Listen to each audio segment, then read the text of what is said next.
नमस्कार मंडळी. तर आज आहे 26 नोव्हेंबर, चंपाषष्ठी आहे. आज खंडोबाची यात्रा असते आणि माझ्या माहेरी तर खूप मोठं असं खंडोबाचं मंदिर आहे. तिथं खूप मोठी यात्रा वगैरे भरते. तर सर्वात अगोदर तुम्हा सर्वांना चंपाषष्ठीच्या खूप साऱ्या शुभेच्छा. तर त्या यात्रेविषयीच मला थोडंसं तुम्हाला सांगायचं आहे की आज सकाळपासूनच यात्रेचा विचार डोक्यात चालू आहे.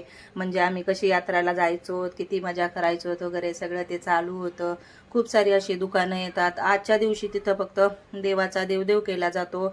सगळ्यांच्या घरी वांग्याची भाजी, भरीत, कांद्याची पात, भात आणि भाकरी, चपाती असं असतं. आजपासून वांगी खायला सुरुवात केली जातात. अगोदर खंडोबाला नैवेद्य दाखवला जातो, देवदेव केला जातो आणि आजपासून मग ती वांगी खाण्यास किंवा नवीन कांदा खाण्यास सुरुवात केली जाते.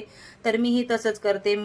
देवाची तळी भरली की तळी उचलली की मी ही वांग्याची भाजी खायला सुरुवात करते. तर आईचा सकाळीच फोन येऊन गेला होता की तू बनवले का नैवेद्य वगैरे. पण तिला म्हटलं की आता पालवेसाहेब आज घरी नव्हते, कामावर होते. तर म्हटलं जर ते संध्याकाळी लवकर आले तर आम्ही पण देवाची तळी उचलू आणि संध्याकाळी मी पण कांद्याची पात वगैरे करीन, देवाला नैवेद्य वगैरे दाखवील आणि नंतर मग मी पण वांग्याची भाजी खायला वगैरे सुरुवात होईल.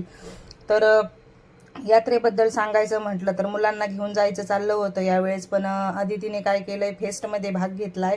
तर त्याच्यामुळे तिचा जो फेस्टचा फायनल डे आहे तो आहे सॅटर्डेला. त्याच्यामुळे माझं जाणं काही शक्य होत